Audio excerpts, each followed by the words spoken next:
Đại hội tuyển đệ tử Huyền Kiếm Tông bây giờ bắt đầu.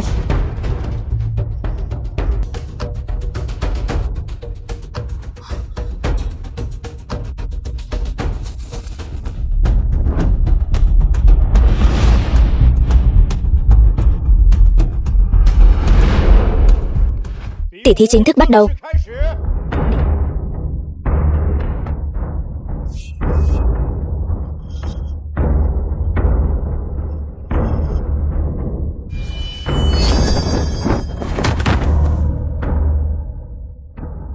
Đệ tử Lý gia đánh rơi 5 thanh phi kiếm. Lui xuống đi, đến lượt ta.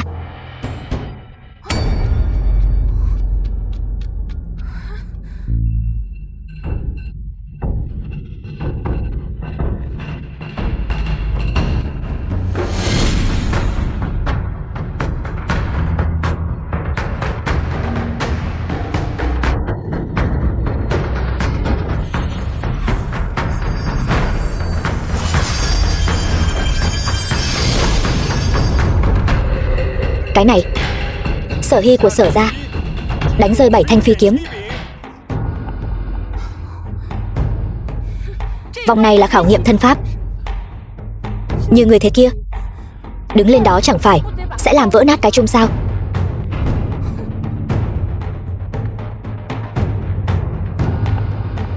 Chiêu chiêu, đừng sợ, để đại ca lên trước.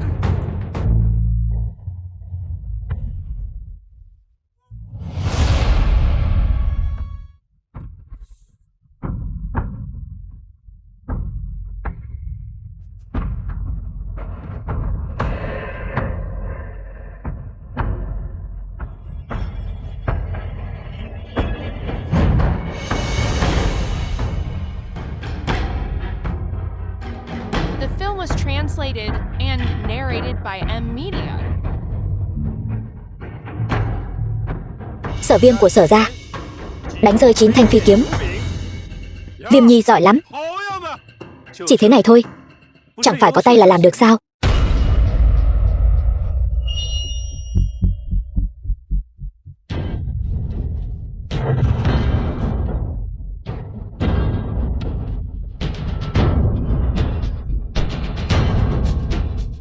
Đây là đang làm gì vậy?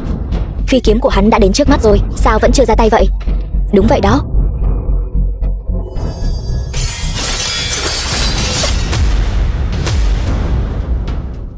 Tốt. Thiên phú cỡ này, dù là ở Huyền Kiếm Tông cũng thuộc hàng thượng đẳng.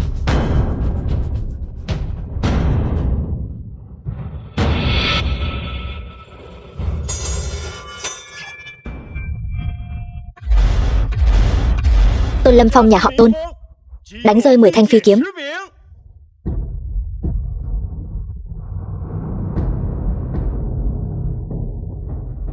Vũ Đồng thể hiện không tệ. Muội cũng không xem lại xem huynh là người của ai chứ?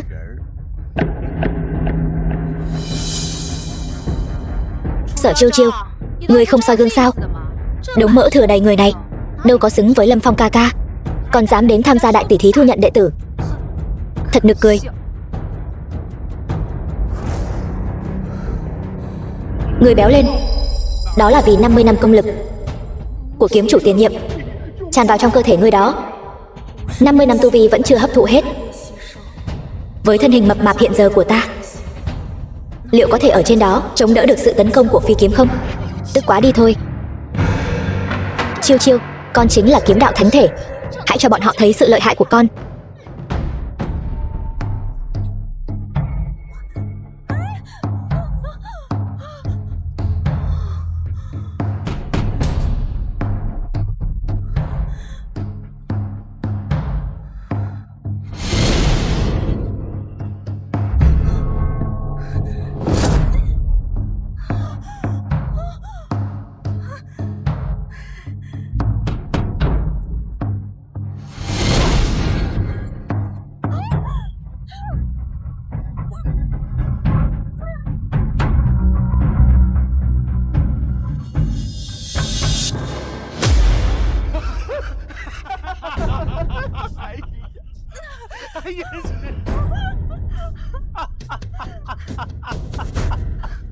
Sở Chiêu Chiêu đánh rơi một thanh phi kiếm hạng chót.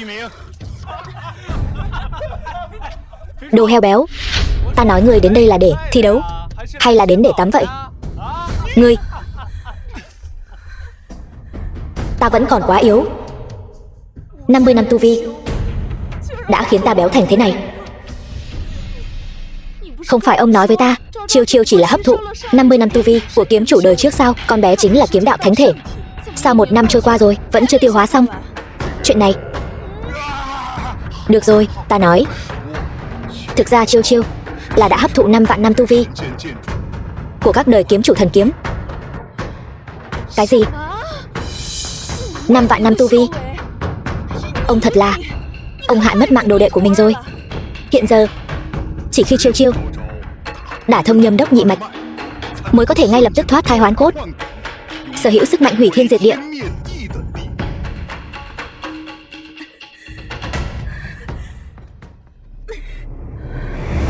Cha, con xin lỗi. Cha không sao. Đừng nghe bọn họ nói.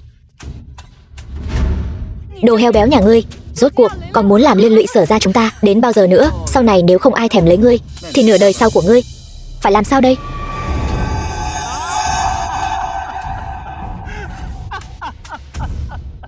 Chiêu Chiêu, đây mới chỉ là trận tỉ thí đầu tiên, đừng nản lòng, vẫn còn cơ hội.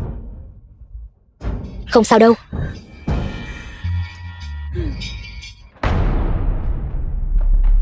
Vòng thứ 2 này, tỉ thí khinh công, các ngươi cần ở trên Mai Hoa Thung này vượt qua kiếm trận. Người dùng ít thời gian nhất sẽ có điểm cao nhất. Tỉ thí bắt đầu.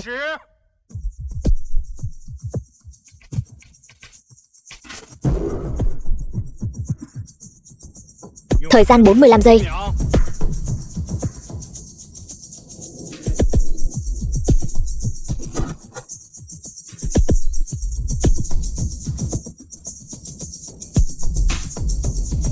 Thời gian 30 giây. Hay. Tốc độ này, thần pháp này, thế này thì quá mạnh rồi.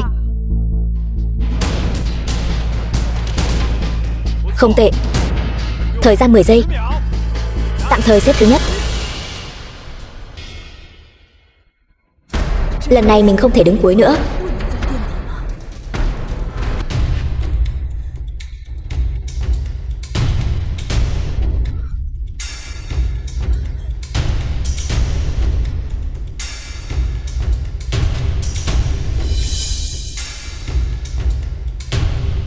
Lão già này, mau nghĩ cách đi chứ.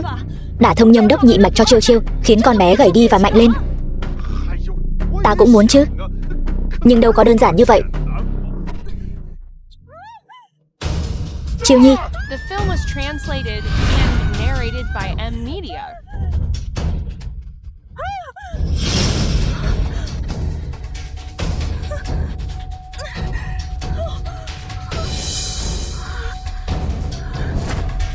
Lưỡi kiếm này sao tự dưng lại cong rồi? Thông thường chỉ có kiếm chủ của thần kiếm mới có được công lực cỡ này. Cô ta rốt cuộc là ai? Chiêu Chiêu, không sao chứ? Chiêu Nhi, không sao chứ? Sợ Chiêu Chiêu thể hiện kém nhất, không điểm.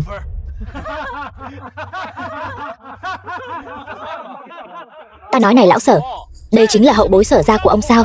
Trận nào cũng đứng cuối, không chỉ béo, đến cả công pháp cũng là tệ nhất. Nếu hai người trăm tuổi già đi thì Sở gia này coi như xong đời. Ngươi, Lâm Phong, bị loại đàn bà này bám lấy, còn nhất quyết không chịu hủy hôn. Chắc hẳn là đau khổ lắm nhỉ? Chẳng phải thế sao? Mẹ ta đã nói từ sớm rồi, một khi đã béo thành thế này thì sẽ khó sinh đẻ. Sau này có người đàn ông nào thèm lấy ngươi chứ?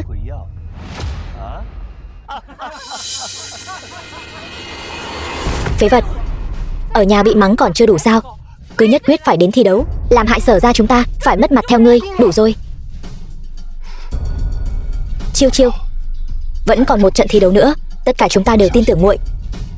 Đây là cơ hội cuối cùng của mình rồi. Mình nhất định phải nắm bắt thật tốt.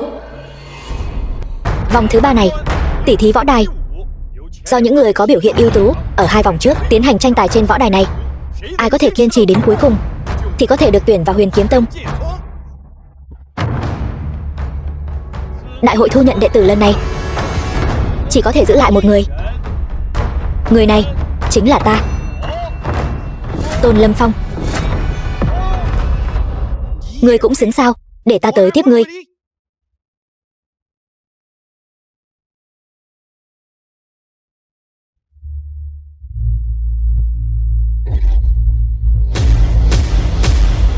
The film was translated and narrated by M Media.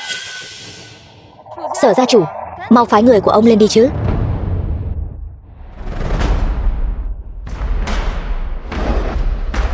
Cha, hắn quá ngông cuồng rồi.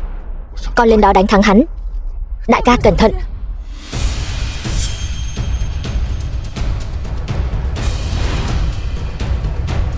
Đồ vong ân bội nghĩa. Muội muội của ta rốt cuộc có điểm nào có lỗi với ngươi mà ngươi lại sỉ nhục muội ấy như vậy, đến nửa con đường sống cũng không để lại cho muội ấy. Đàn ông chúng ta sinh ra đã là chúa tể giữa trời đất này. Một người đàn bà nếu không thể làm vui lòng đàn ông, vậy thì cô ta còn có giá trị gì nữa?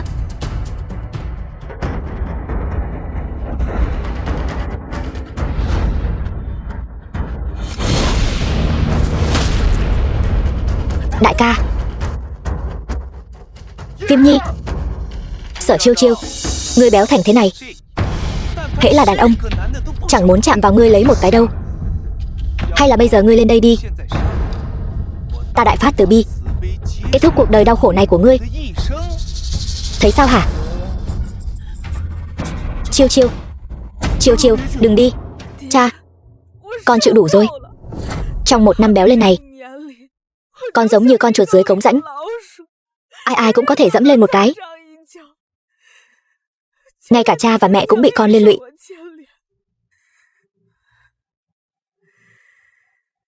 Hôm nay dù có phải mất mạng,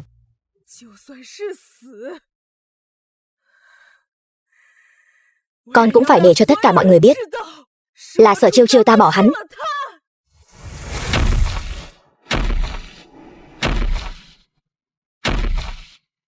Ngươi không nghĩ rằng ngươi bước lên đài cầu xin ta là ngươi có thể gả cho ta đấy chứ?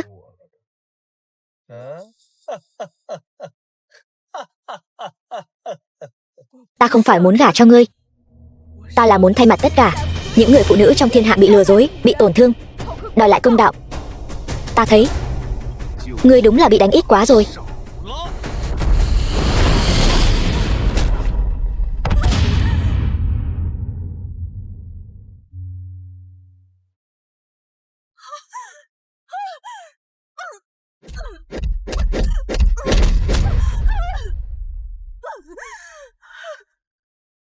Con danh kia, ngươi nhìn ngươi bây giờ xem, cái dáng vẻ nằm bò trên mặt đất đó, ngay cả heo chó cũng không bằng.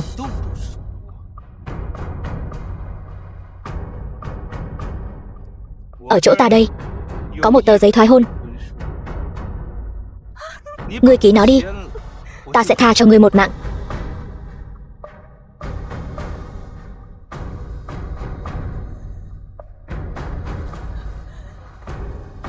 Ta không ký. Rõ ràng là ngươi ở bên ngoài tìm niềm vui mới, phản bội tình cảm 8 năm của chúng ta, vậy mà còn quay lại trà đạp ta. Người nên ký giấy thoái hôn là ngươi.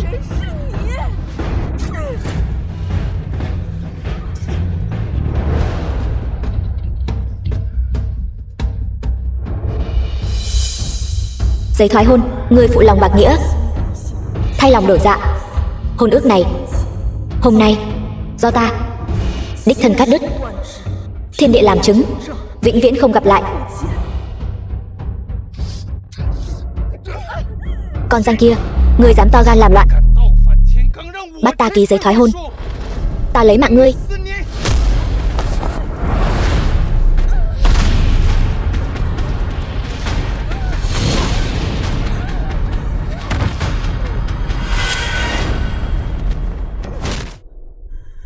Thiên hạ làm gì có người đàn ông nào lại muốn một con heo chứ?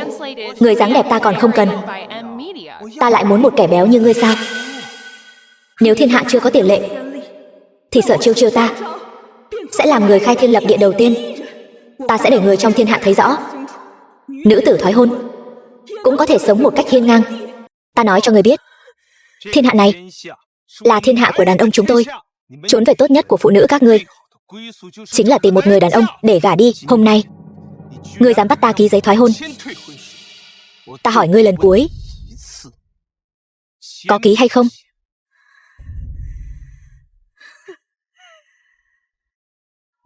Ta không ký. Không ký, vậy thì mất mạng đi.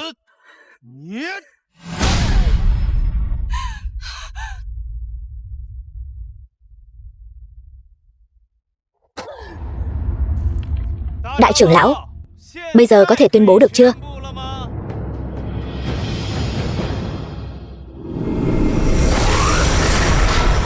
Không đúng, con bé chưa thua.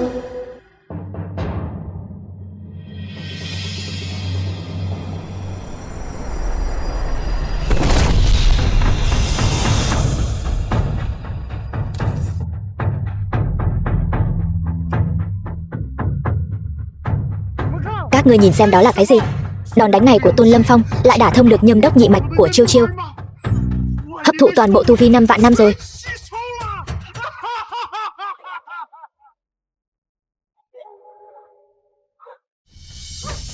Vạn kiếm thần phục, tiếng vang chấn động Cửu Châu. Cô ấy là chủ nhân thần kiếm. Ta đã nói rồi, ngươi nên ký giấy thoái hôn. Là ngươi.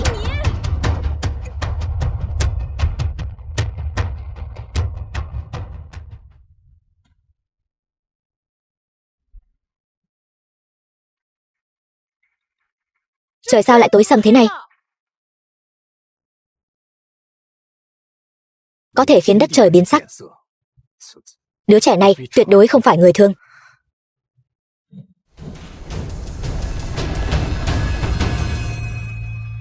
Hôm nay không phải ngươi muốn bỏ ta, mà là Sở Chiêu Chiêu ta muốn hủy hôn với ngươi. Vừa rồi chỉ là ta nhất thời lơ là, mới để ngươi làm ta bị thương. Bây giờ ta sẽ dùng hết toàn lực, ta xem ngươi làm sao đánh được ta. Đúng vậy, Lâm Phong ca ca, mau phế bỏ con nhỏ này đi. Đợi huynh vào Huyền Kiếm Tông, muội sẽ giúp huynh tiến cử với tông chủ. Được. Con danh kia, chờ mất mạng đi.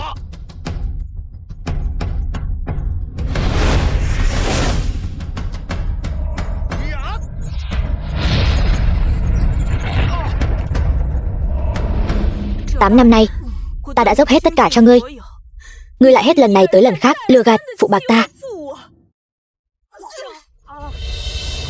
Kiếm này, tình nghĩa trước đây của ngươi với ta, quá khứ 8 năm đều tan thành mây khói. Kiếm này đánh ngươi lòng lang dạ thú, vong ơn bội nghĩa. Kiếm này phạt ngươi cuồng vọng tự đại, ngôn hành độc ác. Sao cô ta lại trở nên mạnh mẽ như vậy? Đại ca, đệ đã nói rồi, Chiêu Chiêu là lợi hại nhất. Lâm Phong ca ca,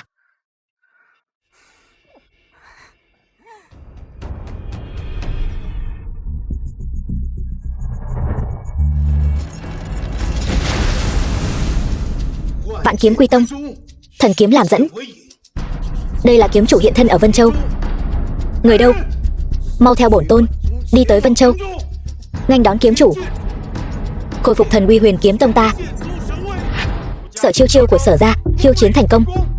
Ta tuyên bố đệ tử được tuyển vào Huyền Kiếm Tông lần này là... Khoan đã, chỉ vì Lâm Phong không yêu ngươi mà ngươi lại hạ thủ độc ác như thế. Hạng người độc ác như vậy cũng xứng vào Huyền Kiếm Tông sao? Thử thách lôi đài, sống còn tại trời, đây là quy tắc. Chẳng lẽ chỉ có thể mặc cho Tôn Lâm Phong ức hiếp người khác mà không cho phép đánh trả sao? Quy tắc là để trói buộc những kẻ hạ đẳng các ngươi. Ta là đệ tử Huyền Kiếm Tông, cha ta là đại trưởng lão Huyền Kiếm Tông. Dưới một người trên vạn người, ngươi cũng xứng bản quy tắc với ta sao? Hôm nay ngươi làm Lâm Phong ca ca bị thương, ngươi nhất định phải trả giá. Tô tiểu thư, Chiêu Chiêu nhà ta thắng lôi đài, được tuyển vào Huyền Kiếm Tông, hợp tình hợp pháp. Ngược lại là cô không nói đạo lý chút nào. Rốt cuộc có mưu đồ gì? Đúng vậy, Một tên béo cũng xứng vào tông môn của ta sao? Ta nói không được là không được. Láo xược, ngươi chẳng qua chỉ là một đệ tử của Huyền Kiếm Tông mà thôi, dám coi thường tông quy. Một trưởng lão cấp thấp cũng xứng tới sắp đặt ta sao? Người mà Tô Vũ Đồng ta muốn lấy mạng, ngươi không cản được đâu.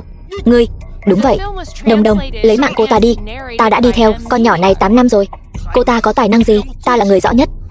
Hơn nữa, bây giờ cô ta đột nhiên gầy đi, chắc chắn là vì đã dùng tà thuật gì đó. Đồ béo, Đồng Đồng chính là đệ tử của Huyền Kiếm Tông. Cô ấy mới là thiên chi kiêu nữ thực sự. Trong vòng 3 chiêu, lấy mạng ngươi, tuyệt đối không thành vấn đề. Bây giờ ngươi quỳ xuống xin tha, vẫn còn kịp đấy. Kiếm chiêu mạnh yếu không phải dựa vào miệng nói ra, từng chiêu từng thức đều là dựa vào thực lực đánh ra. Đồ béo, chán sống rồi sao?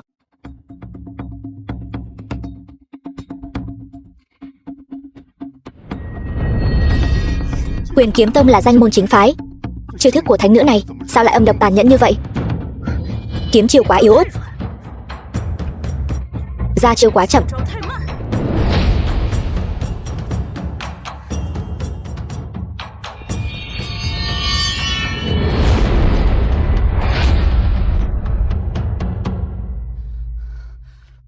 Không thể nào, ta là thánh nữ, sao có thể bại dưới tay đồ béo như ngươi? Ngươi chắc chắn là đã tu luyện loại yêu pháp nào đó mới có thể đánh bại ta.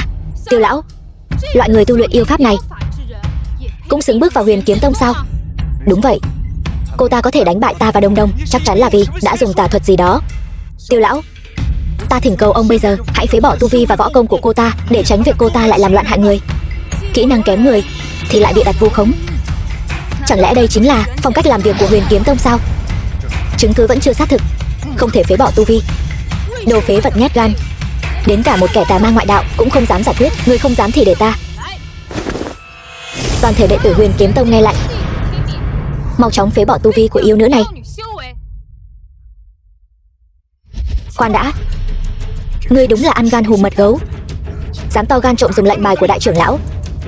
Tô tiểu thư, chiêu chiêu nhà ta từ nhỏ đã khổ luyện, tuyệt đối không thể tu luyện bất kỳ tà thuật nào. Ngược lại là hành vi này của cô, chẳng lẽ cô muốn ép cung sao? Sở ra ta tuy không bằng Huyền Kiếm Tông, nhưng đối mặt với bất công cũng sẽ liều mạng chống lại.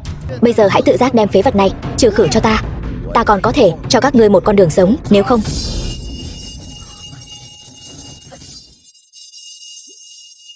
đây chính là kết cục. Ngươi, Huyền Kiếm Tông cũng quá bá đạo rồi. Không phục sao?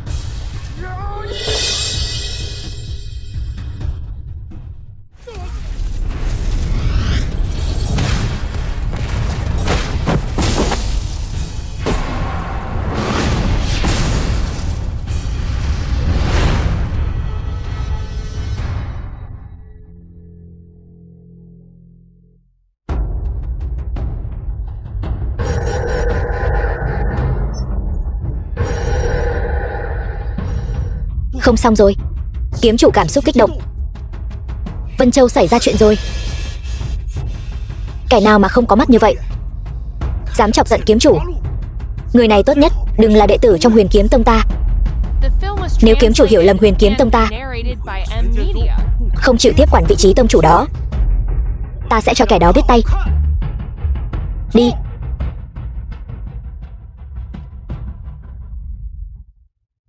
Võ giả thiên hạ luôn mong mỏi về Huyền Kiếm Tông, lại có đức hạnh như thế này, coi mạng người như cỏ rác, cậy thế hiếp người. Chẳng lẽ các ngươi không sợ tông chủ Huyền Kiếm Tông biết chuyện sao? Chỉ cần những người có mặt ở đây đều mất mạng hết, tông chủ có đến kiếp sau cũng không biết được.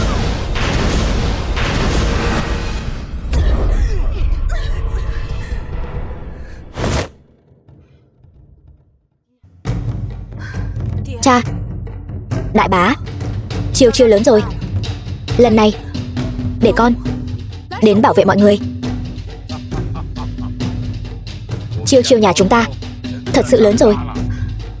Thiên Khoát, đệ thật sự đã sinh được một đứa con gái tốt, đúng là dòng giống Sở ra chúng ta.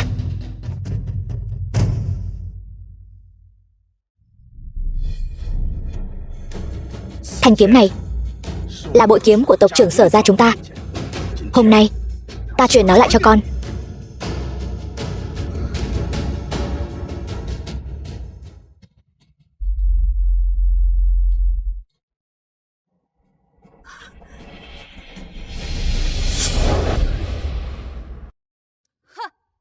Ngu xuẩn, mất mạng đến nơi rồi còn cố tỏ ra mạnh mẽ. Cha ta chính là đại trưởng lão của Huyền Kiếm Tông. Vong hồn dưới tay ông ấy không có 1 vạn thì cũng có mấy nghìn. Ngươi tưởng ngươi cầm một thanh kiếm nát là có thể đánh bại cha ta sao? Si tâm vọng tưởng. Sở Chiêu Chiêu, khoảng cách giữa ngươi và Đồng Đồng sớm đã được quyết định từ khi ngươi mới sinh ra rồi. Ngươi cảm thấy mình dốc hết toàn lực là có thể đuổi kịp tích lũy của mấy thế hệ nhà Đồng Đồng sao? Vậy sao? Vậy thì hãy dùng thanh kiếm trong tay ta thử cho kỹ xem tích lũy của các ngươi có đủ dày hay không. Cuồng vọng. Còn nhóc, để ta giúp ngươi nhìn rõ thế giới này. Ông xem kiếm này của Chiêu Chiêu, ít nhất có 4.000 năm tu vi, vẫn chưa phát huy ra hết. Kinh nghiệm thực chiến của con bé cuối cùng vẫn là quá ít. Không chỉ có vậy, con bé vốn là kiếm chủ thần kiếm, thanh kiếm trên tay lại là một thanh phàm binh, lại áp chế 7 phần thực lực của con bé. Không ngờ nữ nhân này lại mạnh như vậy. Tuyệt đối không thể để cô ta sống sót rời đi, nếu không sau này ắt sẽ thành đại họa.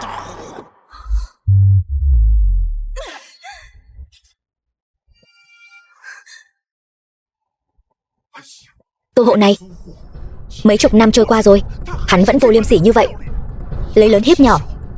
Lão phu ta thật muốn đích thân xuống đó dạy cho hắn một bài học. Không được. Ông quên lời hứa 30 năm trước rồi sao? Trước mặt thế nhân không được ra tay.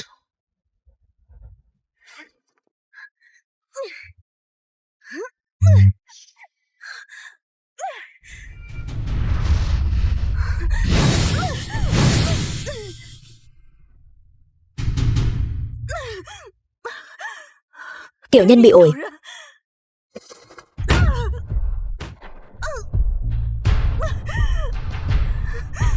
Vô liêm sỉ, binh bất yếm trá. Còn nhóc kia, lần này để xem ngươi còn ngông cuồng thế nào. Tiện nhân, đây chính là kết cục của việc làm bổn tiểu thư bị thương. Tiểu nhân bị ổi.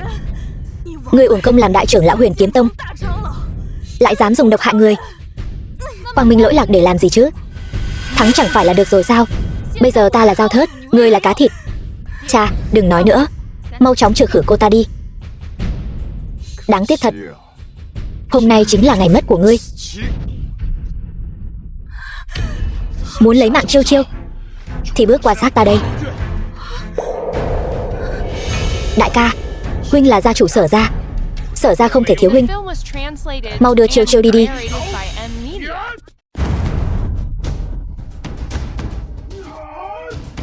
Muốn đi sao?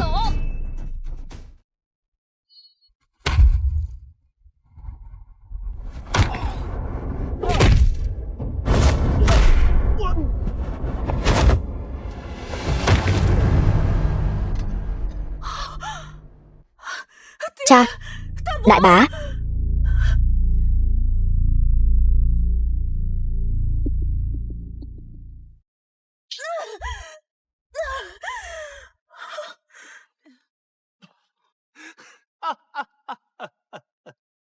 Sở Chiêu Chiêu, ngươi gầy đi thì đã sao? Bây giờ ngươi chẳng phải vẫn giống như một con chó quỳ dưới chân ta đó sao? Đừng nói nhảm, nhân cơ hội này trừ khử cô ta.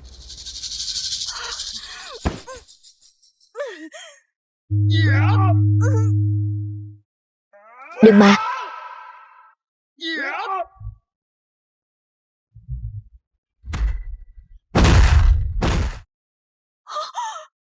Cha, cha ơi.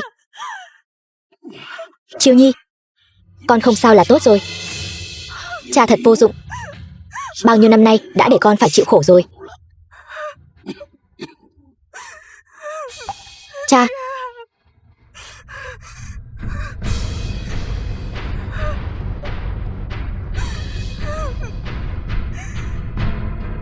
Ta phải lấy mạng các ngươi. Lấy mạng các ngươi. Kiếm chủ đang kích động. Ta sắp không khống chế được nữa rồi. Nhanh hơn chút nữa.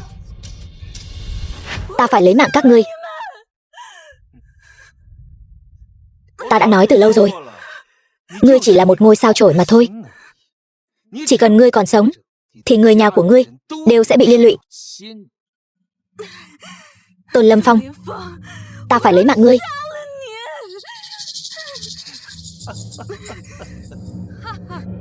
Chờ ngươi đứng dậy được rồi hãy nói khoác. The film was translated and narrated by M Media.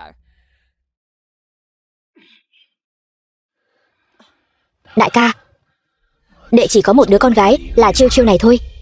Cầu xin huynh, nhất định phải bảo vệ con bé thật tốt. Cha đừng nói nữa.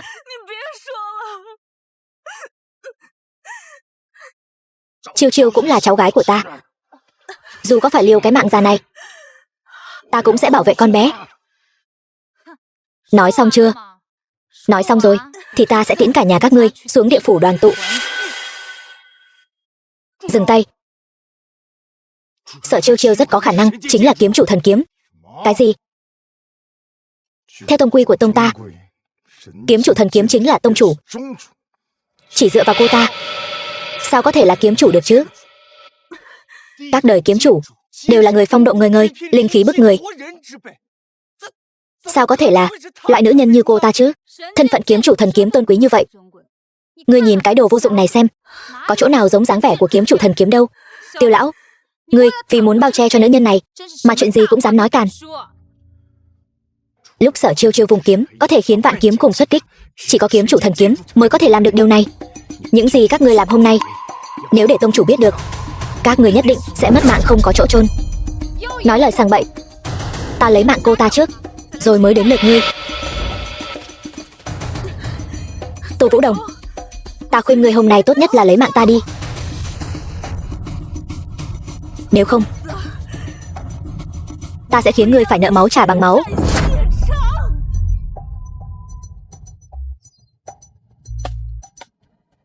Ngươi chán sống rồi sao? Đi.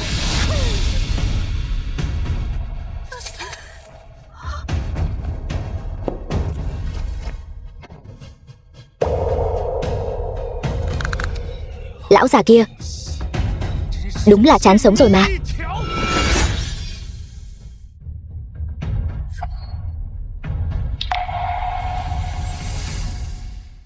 Cha, dừng tay. Ai dám làm hại kiếm chủ?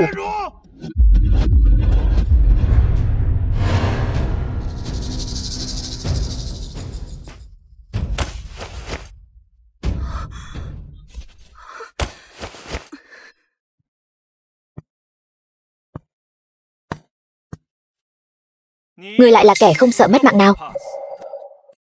mà dám ngăn cản bổn thiếu gia? Đồ ngu.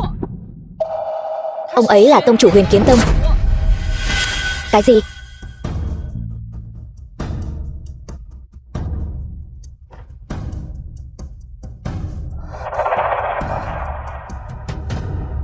Tô Hộ, gan người lớn thật đấy.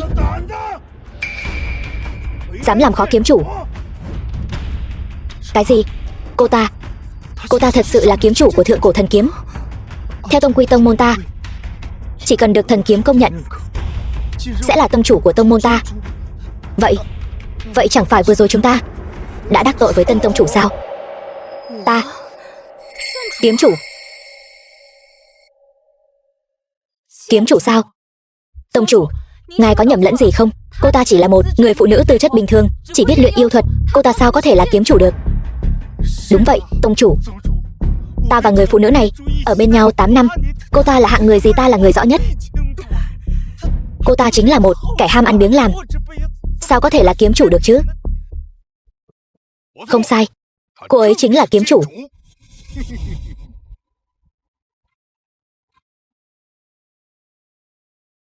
Vân Nhai Tử sư thúc.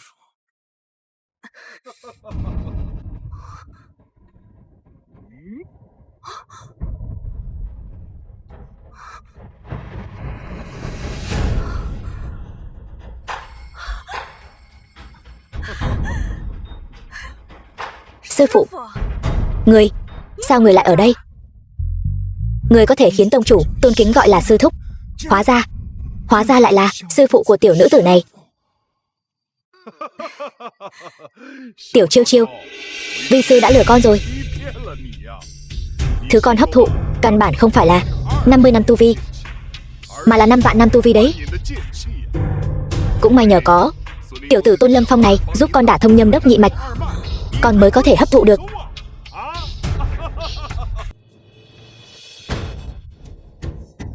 Chúng đệ tử nghe lệnh. Từ hôm nay, ta tuyên bố Sở Chiêu Chiêu là tân tông chủ của Huyền Kiếm Tông. Mời tông chủ tiếp lệnh.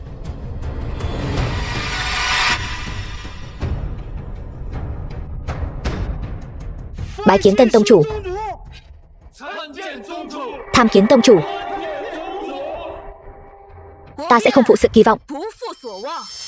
Hùng bá Cửu Châu. Hùng bá Cửu Châu này. Hùng bá Cửu Châu. Hùng bá Cửu Châu này.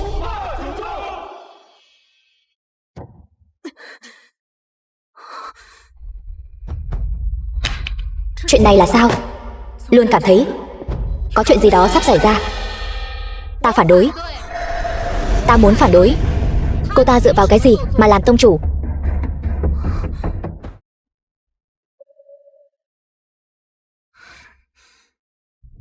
Các ngươi khổ tu bao nhiêu năm nay đều là vì vị trí tông chủ. Cô ta chẳng qua chỉ là số tốt, có được cơ duyên. Loại người đi đường tắt như vậy, dựa vào cái gì mà làm tông chủ? Tô Vũ Đồng, người đã bị đuổi khỏi tông môn rồi, sao còn có mặt mũi quay lại đây hả? Còn dẫn theo mấy kẻ không ra gì. Thật là mất mặt sư môn. Ta thấy ngươi là muốn mất mạng rồi.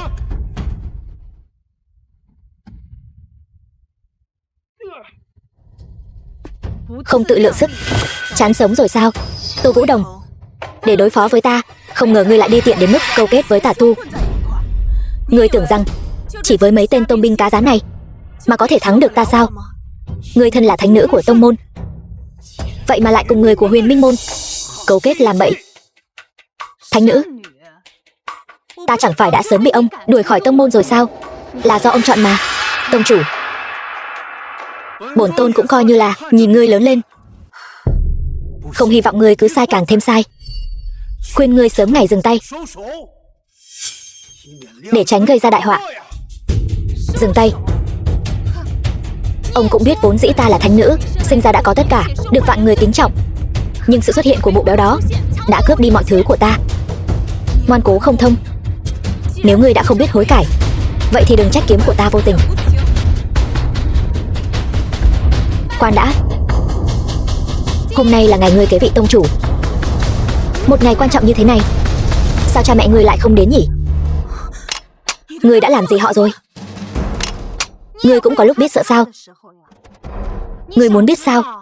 Vậy thì ngoan ngoãn xuống đây cầu xin ta đi. Ngươi dám động đến người nhà ta, ta nhất định sẽ khiến ngươi mất không toàn thây. Nếu hôm nay ngươi dám lấy mạng ta, ta bảo đảm cả đời này của ngươi sẽ không bao giờ được gặp lại cha mẹ mình nữa. Tông chủ, hãy bình tĩnh lại. Việc cấp bách lúc này là phải biết được tung tích của Lạnh Tôn thì hơn.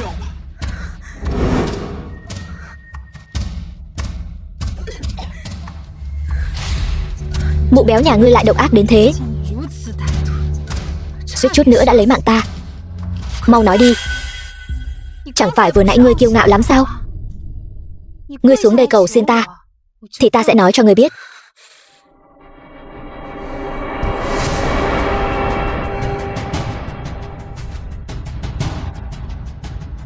Bây giờ có thể nói cho ta biết họ đang ở đâu rồi chứ? Vào đi. Cha mẹ, đừng cử động. Ngươi có muốn xem thử rốt cuộc là kiếm của ta nhanh hay là kiếm của ngươi nhanh hơn không? Ân oán giữa chúng ta, tại sao lại phải làm hại đến người khác? Người khác, họ đều là anh em ruột thịt, người thân yêu dấu của ngươi mà. Sao có thể coi là người khác được chứ? Bị ổi. là người thu kiếm. Thắng bại là chuyện thường tình, vậy mà lại làm hại đến gia đình. Thật ra ta cũng là một người tốt, biết kính già yêu trẻ, vốn dĩ không muốn làm hại ngươi. Chỉ trách Sở ra các người đã sinh ra loại yêu nữ này, nên mới gặp phải kiếp nạn này. Dừng tay, các ngươi hãy thả cha mẹ ta ra. Các ngươi muốn gì, ta đều đồng ý với các ngươi. Được, đây là chính miệng ngươi nói đấy nhé. Vậy thì thế này đi, ngươi hãy tự kết liễu mạng sống, thì ta sẽ đồng ý với ngươi, thả người nhà ngươi ra. Con đừng vì mẹ mà làm chuyện dại dột. Mẹ, bao nhiêu năm qua chúng ta đã chịu bao nhiêu khổ cực mới đi được đến ngày hôm nay. Con khó khăn lắm mới có năng lực để bảo vệ mẹ, sao có thể để mẹ phải chịu khổ nữa chứ? Chiêu Nhi, đừng làm chuyện dại dột, con là hy vọng của Sở ra chúng ta, không thể từ bỏ Sở ra được.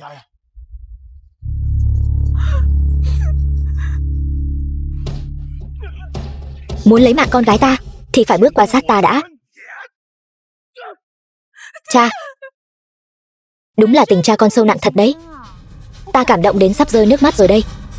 Ta cũng không phải là kẻ máu lạnh, ta tạm thời có thể tha mạng cho con gái ngươi.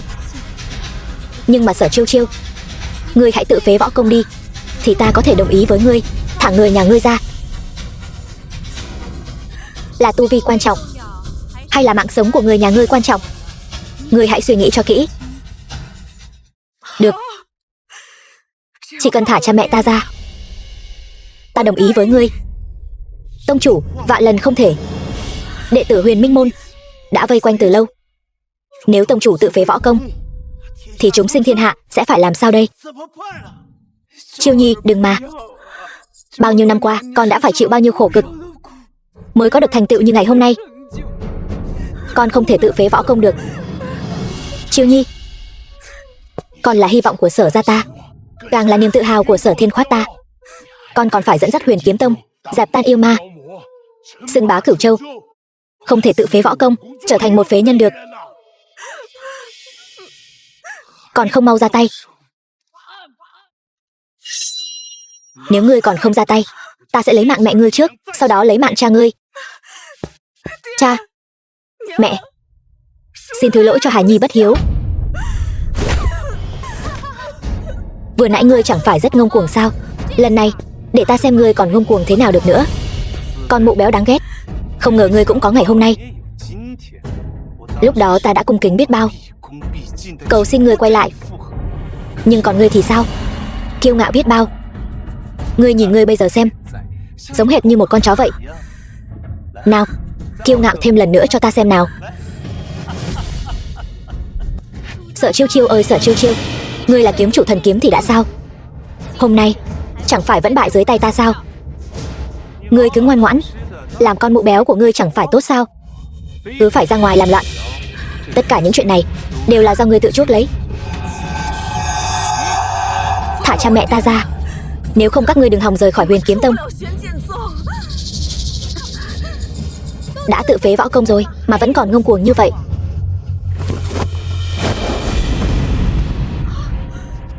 Mẹ, đều tại Hà Nhi không tốt, để mẹ phải chịu khổ rồi. Chiêu Nhi, là tại mẹ không tốt, là mẹ đã liên lụy đến con. Mẹ đã từng này tuổi rồi mà còn làm liên lụy đến con, mẹ nên mất đi cho rồi.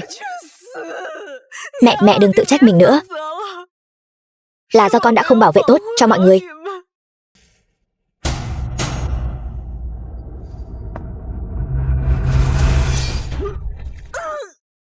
Tông chủ ơi, tông chủ. Mẹ đang làm gì vậy? Con là Chiêu Chiêu đây mà. Phu nhân ơi, bà đang làm gì vậy phu nhân?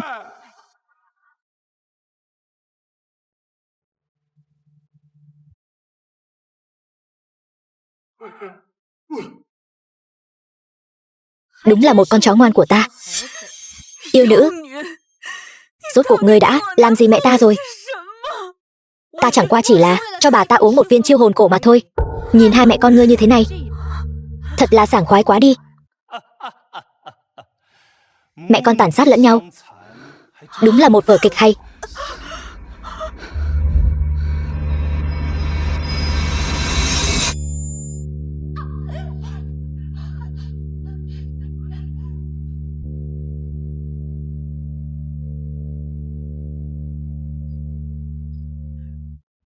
Mẹ.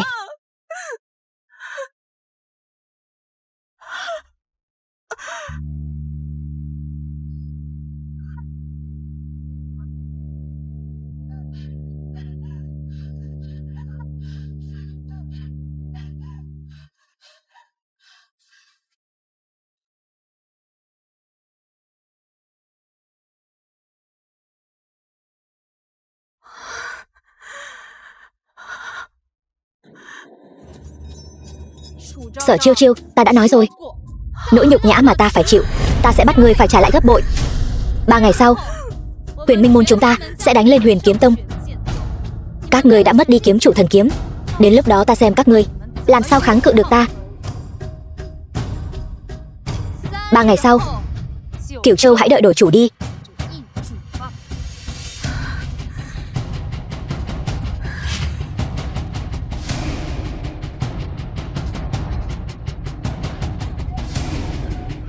Phu nhân. Chiêu Chiêu, tông chủ. Chiêu Chiêu. Cha. Mẹ. Mau đi đi. Kiếm chủ thương thế quá nặng, lại còn tự phế tu vi, tính mạng nguy kịch rồi. Chiêu Chiêu nhà ta bản tính lương thiện. Ông trời ơi, tại sao người không trừng phạt kẻ tội đồ là ta đây, lại để con gái ta đến chịu tội thay ta chứ? Kiếm chủ tính mạng nguy kịch, thiên hạ chúng sinh sẽ đi đâu về đâu đây? Tiểu Chiêu Chiêu, chuyện này,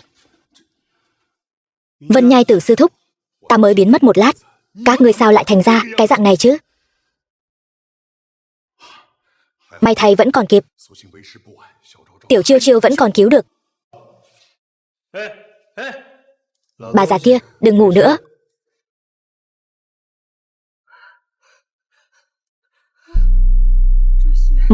Máu này là máu của Chiêu Chiêu.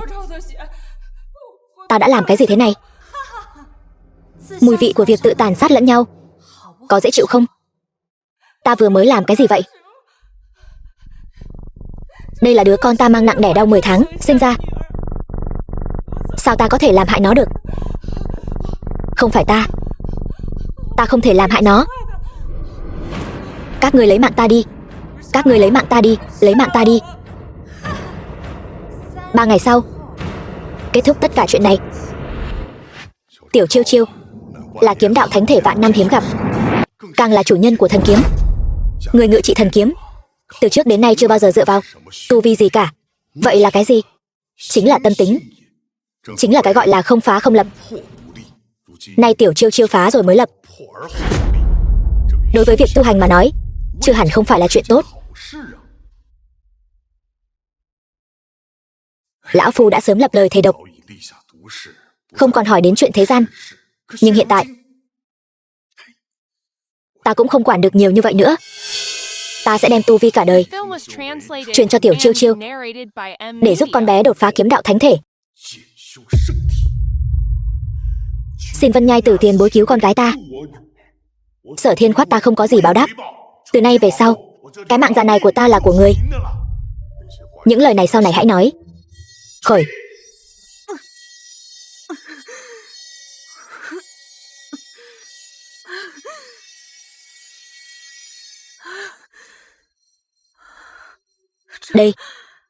Đây là ta còn sống. Tiểu Chiêu Chiêu, con cuối cùng cũng tỉnh rồi. Đều nhờ Vân Nhai Tử tiền bối đã truyền công lực cả đời cho con, mới khiến con bình an vô sự, khôi phục công lực. Mau, cảm ơn sư phụ của con đi. Đa tạ sư phụ đã cứu mạng. Công lực cả đời của người. Tiểu Chiêu Chiêu, con là đồ đệ mà vi sư yêu quý nhất. Ta vì con mà tán tận tu vi, thì có đáng là gì đâu. Phải rồi, mẹ con vẫn còn đang bị nhốt. Con phải đi cứu mẹ con. Không được, con vừa mới khỏi bệnh nặng, đi ngay bây giờ. Chẳng phải là nộp mạng vô ích sao? Vậy chẳng lẽ con cứ trơ mắt nhìn mẹ con không màng tới sao? Chuyện của mẹ con ta cũng đã nghe nói rồi. Chiêu hồn cổ chịu sự điều khiển của mẫu cổ. Chỉ cần kẻ hạ cổ chưa mất mạng thì cứu mẹ con về cũng có ích gì đâu. Phải đó, tông chủ. Huyền Minh môn người đông thế mạnh, nếu người đơn thương độc mã xông vào, e rằng lành ít dữ nhiều. Đừng hoảng. Kế sách hiện giờ chỉ có cách là con phải chăm chỉ tu luyện, sớm ngày đạt tới cảnh giới nhân kiếm hợp nhất, dùng kiếm khí của thần kiếm mới có thể đánh tan cổ trùng. Huyền Kiếm Tông.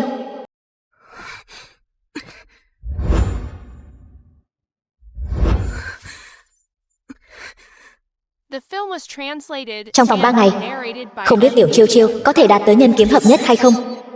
Thành bại đều nằm ở lần này.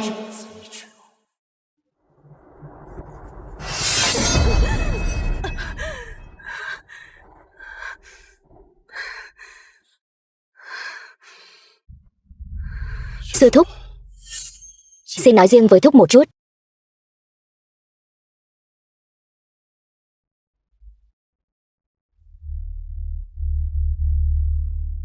Hồ đồ, con làm vậy chẳng khác nào lấy mạng đổi mạng sao? Không được, cái giá này quá lớn rồi. Sư thúc, con đã suy đi tính lại kỹ rồi. Việc này chỉ có con đường này mới thông thôi. Mong sư thúc thành toàn. Được, nếu con đã quyết, ta sẽ không khuyên ngăn nữa. Hãy nhớ kỹ, mọi chuyện phải cẩn thận.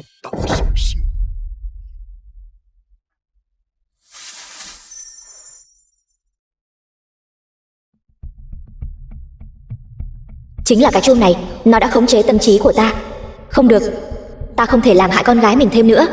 Chỉ cần ta mất mạng, chúng sẽ không còn điểm yếu nào để đe dọa Chiêu Chiêu nữa. Bổn tiểu thư đã cho phép người mất mạng chưa?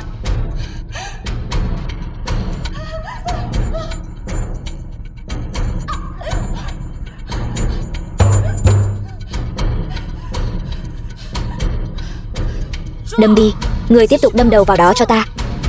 Bổn tiểu thư không cho phép người mất mạng. Người phải giống như một con chó, ngoan ngoãn mà sống cho ta. 3 ngày sau, thần công của chúng ta sẽ đại thành. Đến lúc đó, thiên hạ Cửu Châu sẽ nằm gọn trong lòng bàn tay chúng ta.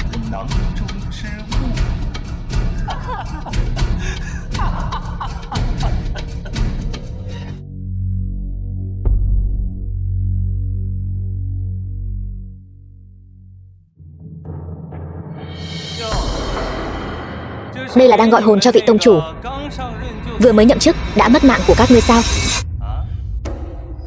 Tôn Lâm Phong, đồ tiểu nhân nhà ngươi, đừng có mà cuồng vọng. Cuồng vọng thì đã sao? Đến cả tông chủ của các ngươi cũng đã mất mạng dưới tay ta. Mấy lũ tôm tép nhãi nhép các ngươi mà cũng đòi cản đường ta sao? Ngươi dù sao cũng từng là đồng môn, nay phải ra tay lấy mạng các ngươi, ta thật sự cũng không nỡ.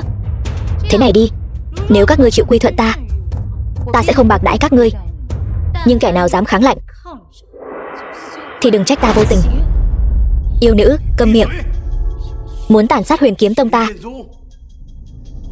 thì phải hỏi ta trước đã.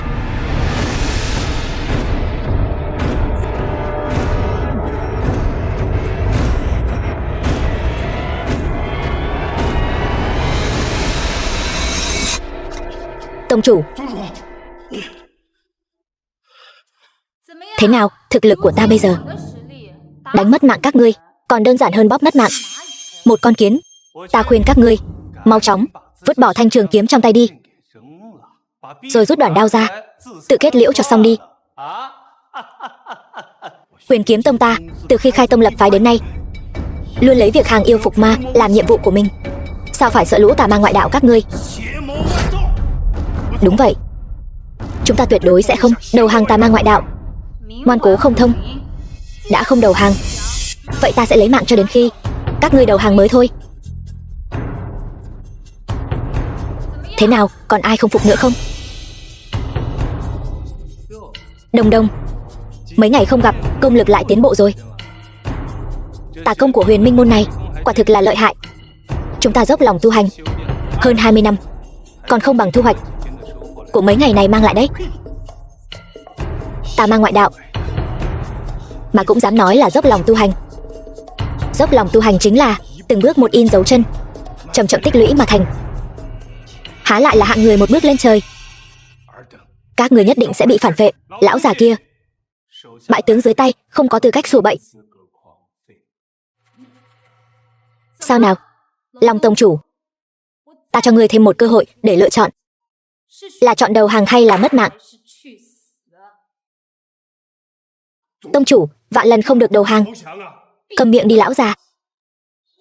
Nếu ta đầu hàng, ngươi có bằng lòng tha cho Huyền Kiếm Tông của ta không? Đó là đương nhiên, dù sao trước đây cũng từng là đồng môn. Tông chủ, chúng ta là danh môn chính phái, sao có thể đầu hàng yêu tà? Tông chủ,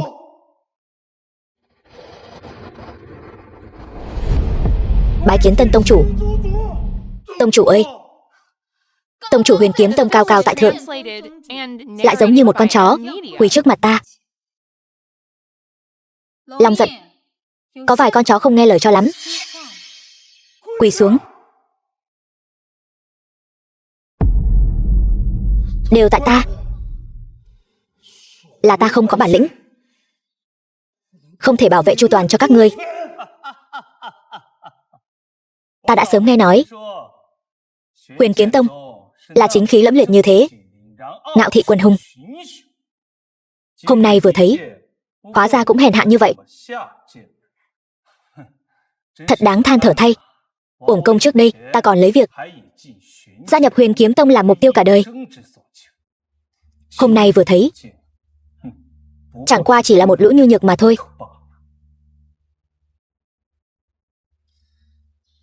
Long giận ơi Long giận, người lúc trước cao cao tại thượng, sự kiêu ngạo khi phế cha ta và đối phó với ta đâu rồi? Ta đã nói từ sớm rồi, lũ người bề trên này hưởng lạc quá lâu rồi, nhuệ khí sớm đã bị mài mòn hết rồi.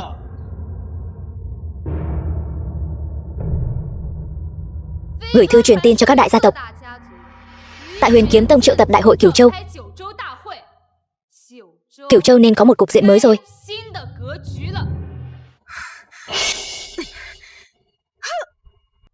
Sư phụ, đám người Tô Vũ Đồng không phải là muốn công chiếm Huyền Kiếm Tông sao? Tại sao chúng ta lại phải quay về Sở gia? Nơi càng nguy hiểm chính là nơi càng an toàn. Hiện tại bọn họ ai nấy đều cho rằng con đã mất mạng. Chúng ta quay về Sở gia, bọn họ chắc chắn sẽ không nghi ngờ đâu. Đệ tử đã rõ, nhưng đệ tử thực sự có thể thắng được Tô Vũ Đồng không?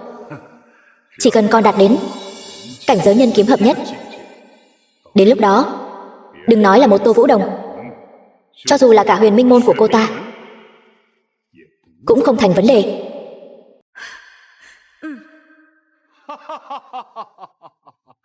Công lực như thế này, xem ra con đã luyện thành thần công rồi.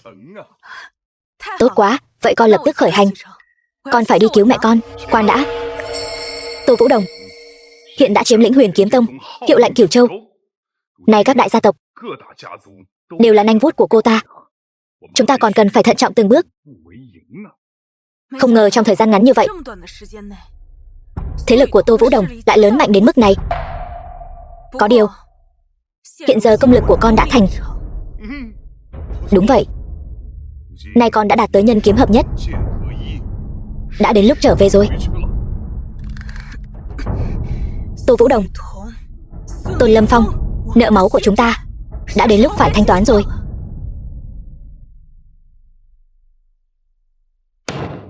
Cái gì? Lại có gia tộc dám phản kháng ta? Ngươi làm việc kiểu gì vậy?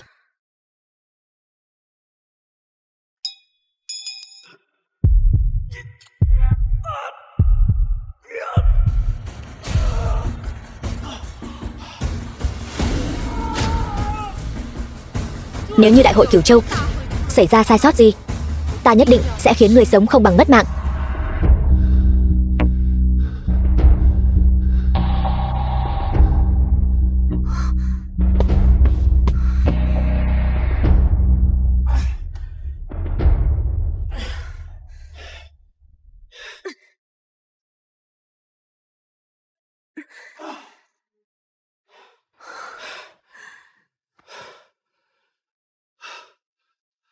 Tông chủ, người đã luyện thành thần công rồi sao?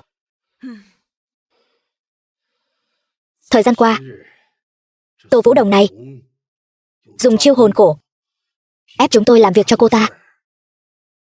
Nếu không tuân theo thì khiến chúng tôi sống không bằng mất. Tô Vũ Đồng này quả thực quá độc ác. Ta biết thời gian 3 ngày còn ngắn, tông chủ chưa thể đạt tới nhân kiếm hợp nhất, nên ta đã giả vờ đầu hàng yêu nữ đó ở bên cạnh cô ta để kéo dài thời gian cho tông chủ. Không ngờ tới tông chủ lại luyện thành thần công. Huyền kiếm tông Cửu Châu của ta được cứu rồi. Làm phiền Long tông chủ rồi. Người yên tâm, ta nhất định sẽ tiêu diệt yêu nữ này, trừ hại cho bách tính thiên hạ. Thời gian qua, ta ở bên cạnh yêu nữ đó. Ta biết chuyện cổ độc này, cổ độc của mẹ ta. Có phát hiện gì không? Cổ độc chúng tôi trúng phải chỉ là trứng sâu đơn giản mà thôi. Chỉ cần dùng thần uy của thần kiếm là có thể tiêu diệt nó. Nhưng cổ độc mà Lạnh Đường trúng phải là Vạn Cổ Chi Vương, vô cùng tà độc. Nếu cưỡng ép loại bỏ, có khả năng Lạnh Đường sẽ đứt hết kinh mạch, kiệt sức mà mất mạng. Nhưng mà đây cũng không phải là không có cách cứu. Người bị trúng cổ độc cũng không phải hoàn toàn mất đi thần trí. Nếu chấp niệm quá sâu mới có thể giải độc. Chỉ cần có một tia hy vọng, ta đều sẽ dốc hết sức mình cứu mẹ ta ra. Tô Vũ Đồng, tại Đại hội Cửu Châu, ta nhất định sẽ khiến người nợ máu trả bằng máu. The film was translated and narrated by M Media. Tham kiến tân tông chủ Huyền Kiếm Tông. Đúng là tiểu nhân đắc chí. Để hạng nữ nhi này ngồi mắt ăn bát vàng trên đầu chúng ta, thật là sỉ nhục. Các vị trưởng lão không cần khách sáo, đều bình thân đi. Tạ tông chủ. Các vị trưởng lão có mặt ở đây đều là thúc bá của ta. Khi gia phụ còn tại thế đã hết lòng chăm sóc ta. Hôm nay ta đã làm tông chủ, tất nhiên sẽ không bạc đãi các vị. Cái gì? Đây là 1 vạn thanh huyền kiếm, 10 vạn cân linh quả, 100 vạn lượng tiên tệ. Chuyện này, chỗ này tất cả gia tộc chúng ta gom góp cả năm cũng không đủ mà. Đến bao giờ mới gom đủ đây? Các vị thúc bá đừng hoảng. Nếu ai có ý kiến thì cứ việc nói ra, ta nhất định sẽ rửa tai lắng nghe. Ngươi đừng có quá ức hiếp người khác. Ai nấy đều biết ngươi cấu kết với Huyền Minh Môn, thủ đoạn âm độc. Kẻ khác sợ ngươi, Triệu Công Hổ ta thì không sợ.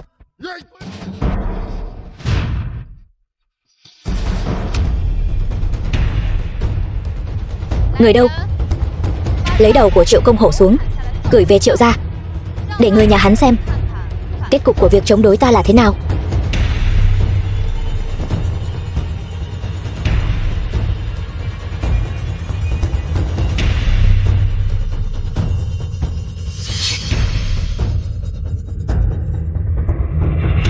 Nếu các vị đã thành tâm quy thuận thì hãy nuốt cổ trùng trước mặt xuống. Nếu mỗi tháng không uống thuốc giải sẽ bị nổ xác mà mất mạng. Nếu ngoan ngoãn nghe lời, cổ trùng sẽ không làm khó các người đâu.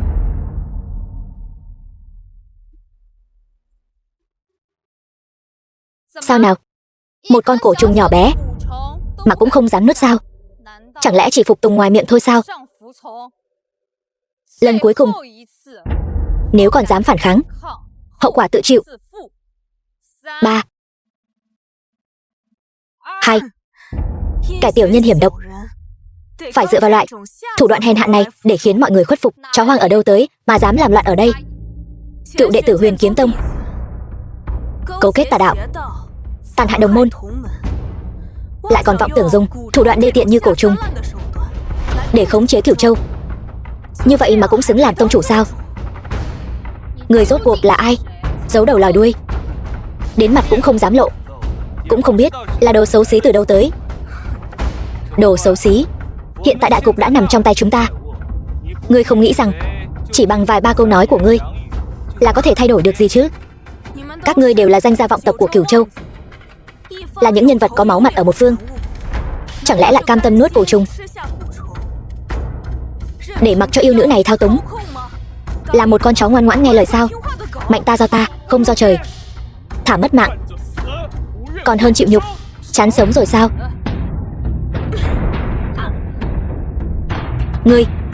Ngươi rốt cuộc là ai? Lại có tu vi như vậy?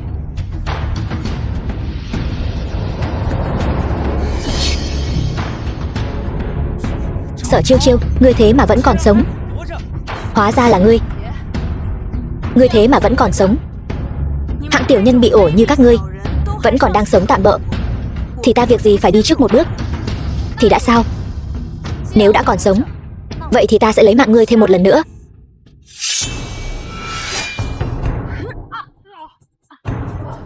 Ngươi, cũng nhờ ngươi lần đó đã giúp ta phá rồi lập lại, khiến ta luyện được cảnh giới nhân kiếm hợp nhất. Ngự trị thần kiếm thực sự. Cho dù ngươi có nhân kiếm hợp nhất, ngươi nghĩ ngươi có thể làm gì được ta sao? Ngươi đừng quên, Huyền Kiếm Tông vẫn còn nằm trong tầm kiểm soát của chúng ta. Long Giận, ngươi lên đi.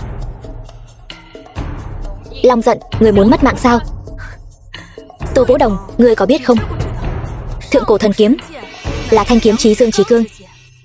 Trước mặt tà ma ngoại đạo đều không thể ẩn mình.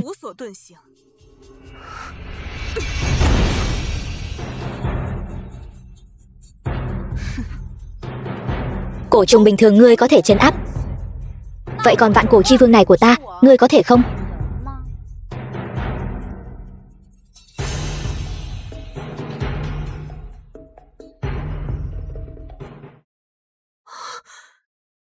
Mẹ ơi! Sở Chiêu Chiêu, mẹ ngươi quả thực là yêu thương ngươi hết mực nhỉ. Để không làm liên lụy đến ngươi, bà ta lại chọn cách đâm đầu vào tường tự kết liễu. Ngươi chán sống rồi sao? Cũng may ta đã để lại chiêu dự phòng, hoàn toàn khống chế được bà ta. Nếu không bà ta đã suýt mất mạng rồi.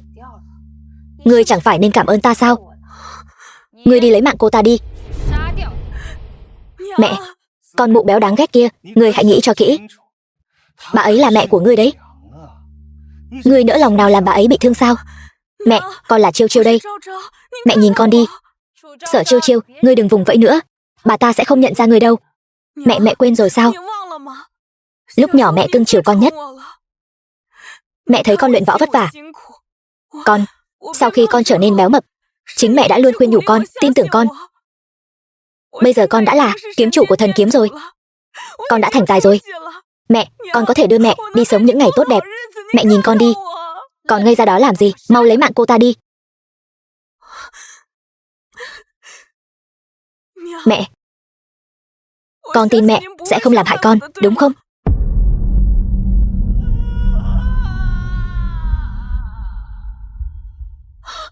Mẹ!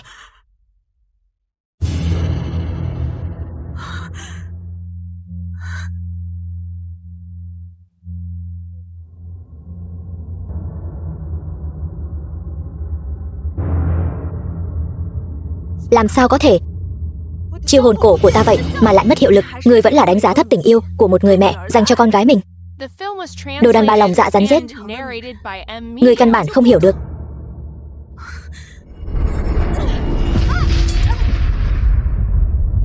Sở tiểu thư, không. Sở tông chủ, là ta có mắt không tròng, là ta hèn hạ vô liêm sỉ. Cô đại nhân đại lượng, xin hãy tha cho ta đi. Không. Chiêu Chiêu, những chuyện này đều là mụ đàn bà độc ác này ép ta làm. Cô ta mới là chủ mưu. Ta cái gì cũng không biết. Cô muốn lấy mạng thì lấy mạng cô ta đi, đừng lấy mạng ta. Sở tông chủ, cô cũng biết hắn là hạng người gì rồi đấy. Hắn hết lần này đến lần khác lừa dối cô, đều là do hắn chủ mưu. Cô mau phế hắn đi. Hai người các ngươi đúng là một đôi cẩu nam nữ trời sinh một cặp. Kể từ hôm nay, ta giáng các ngươi xuống làm ăn mày, tự mình gánh lấy ác quả đã gieo. Long Giận, có phái người canh chừng bọn họ cho đến khi trả hết tội nghiệp của bọn họ. Cần tuân mệnh lệnh của tông chủ. Người đâu? Áp giải xuống. Không, ta không muốn làm kẻ ăn mày. Không. Đừng mà. Chiêu Chiêu, con không sao chứ? Mẹ, con không sao. Mọi chuyện kết thúc rồi.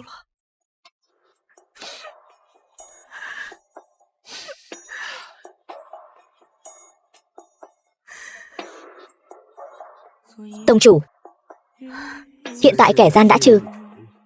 Mời tông chủ mau chóng về bổn tông chấp trưởng Huyền Kiếm Tông. Long tông chủ, ta nghĩ vị trí tông chủ này vẫn nên trả lại cho người. Ta đã nghĩ rất kỹ rồi. Ta muốn dành cho bản thân 1 năm. Đưa mẹ ta đi du ngoạn sơn hà đại địa của Cửu Châu. Mẹ, lần này hãy để con bảo vệ mẹ, để con chăm sóc mẹ.